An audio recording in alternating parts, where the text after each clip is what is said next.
Aquí tenemos la entrada de representante de suelos del gobierno cubano, Luis Gómez, que se prepara para su intervención, y la profesora cubana a su lado, que va a hacer la traducción.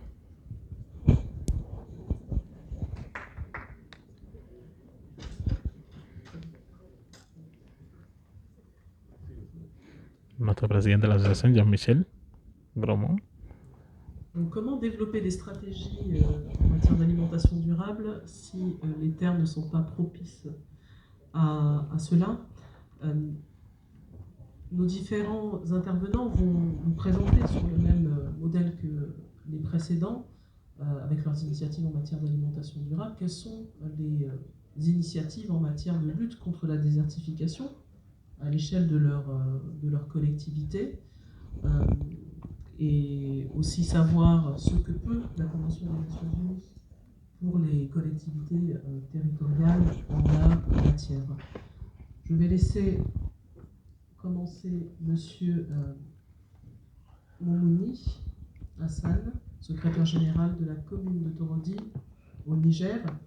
Donc le Niger, pays du Sahel, en proie à une désertification, à des problématiques d'accès à l'eau et d'autosuffisance alimentaire.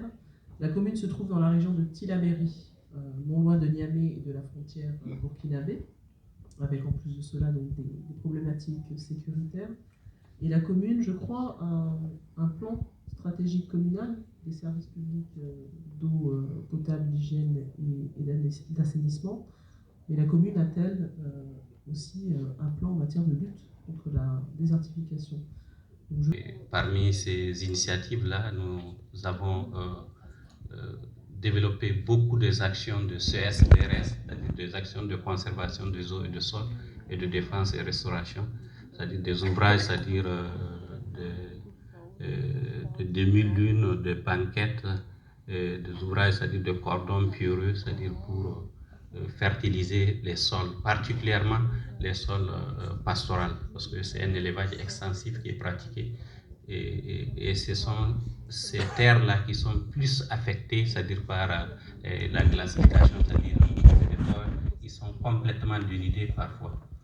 Donc, dans ce sens, nous avons, avec les partenaires, récupéré beaucoup de terres que nous avons eu à faire ces ouvrages-là et à les ensemencer en même temps. Gomez, qui est directeur de l'Institut du sol de Cuba, qui se situe à la Havane.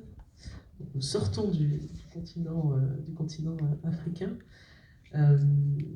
Même interrogation, Monsieur Gomez, peut-être pouvez-vous nous présenter le territoire de Cuba en général, les problématiques auxquelles sont confrontés Cuba en matière de lutte contre la désertification et les initiatives qui ont pu être prises par certaines collectivités territoriales pour lutter contre la dégradation des terres.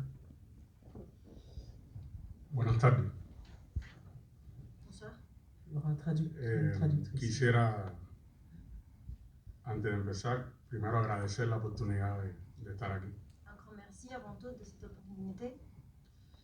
Agradecer también al colectivo organizador del evento que nos permiten traducir, porque aunque hablo un poco de francés, acabamos de llegar y el francés no ha llegado totalmente. Merci à tous qui ont organisé cet échange et qui nous ont permis d'avoir une traductrice, parce que c'est un peu compliqué pour nous au début de communiquer encore en français.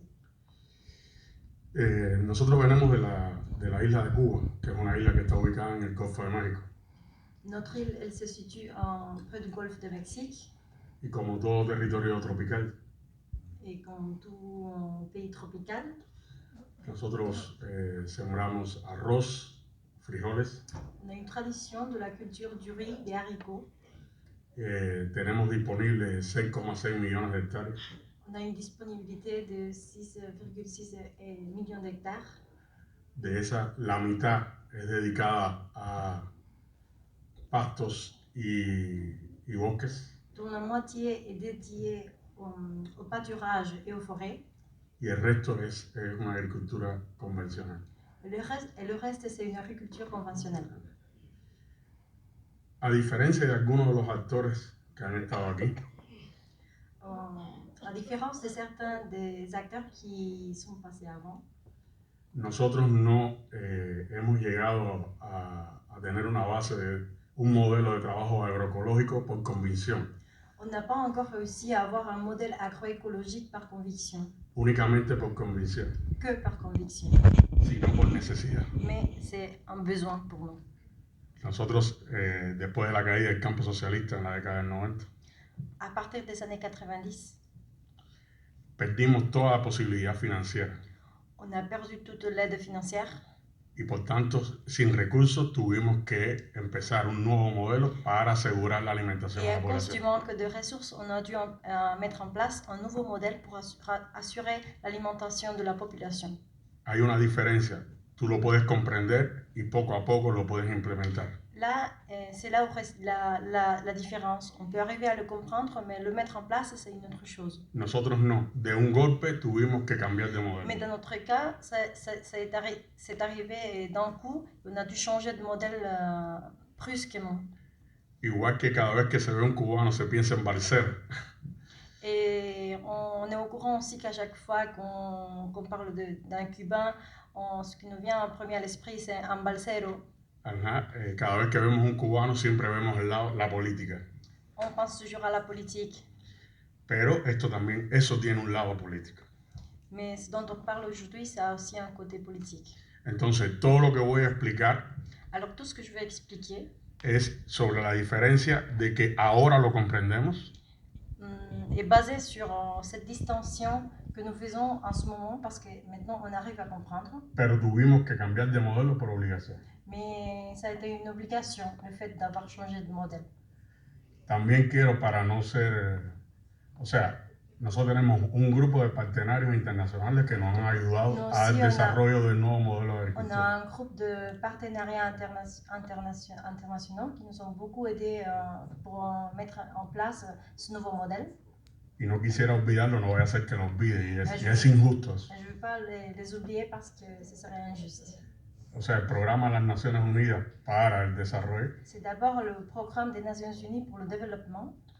también hemos tenido ayuda de otras agencias internacionales como Orphan y Karen International, Orphan and Caring International, c'est d'autres agences internationales qui ont beaucoup aidé Cuba à cet égard, entre un grupo de instituciones. parmi d'autres institutions. Pero no quería olvidar que si yo estoy aquí es porque existe el INRA de Montpellier, Sans oublier que le fait que je suis là aujourd'hui, c'est grâce à l'INRA de Montpellier, al CIRAT, al CIRAT, y en los últimos tiempos, porque tengo un gran hermano ahí, el IRD, o sea, el Instituto Et aussi- de Investigaciones para el et Desarrollo. aussi pour l'Institut d'investigation pour le développement, parce qu'il y a un grand ami qui travaille là-bas. Ajá. El otro aspecto que quiero abordar es que el desarrollo de la agricultura urbana y periurbana en Cuba Deuxièmement, je voudrais aborder le sujet sur l'agriculture urbaine et périurbaine à Cuba. fue también para nosotros una obligación, Et cela a été aussi pour nous une obligation. porque después de quedarnos sin recursos, Parce qu'après la rupture de ressources, hubo una gran emigración del campo a las ciudades. il y a eu une grande migration de la campagne vers les villes. Y por tanto, la única manera que teníamos de proveer de alimentos sanos a la población es el desarrollo de la agricultura urbana y periurbana. Alors, le développement de l'agriculture urbaine et périurbaine ont été nos seuls moyens pour arriver à nourrir toute une population. Ahora, ya vamos a entrar en el tema que evidentemente estoy aquí para hablar de desertificación y cuál fue la estrategia que desarrolló el país. Par rapport à la désertification, aux stratégies mises en place à Cuba, Hay una red de programas que existen nacionales en el on a Cuba un grand réseau de programmes nationaux à Cuba que ha estado cofinanciando junto con agencias internacionales qui, à l'aide de certaines agences internationales, el programa para la desertificación y la sequía en Cuba. a financé le programme pour la désertification, la sécheresse à Cuba. Hay un primer programa que nosotros codirigimos, que es el Programa Nacional de Conservación y Mejoramiento del Suelo, On a d'abord un premier programme que l'on dirige, c'est le Programme national d'amélioration et conservation des sols, que a pesar de las grandes dificultades económicas que tiene el país, qui, malgré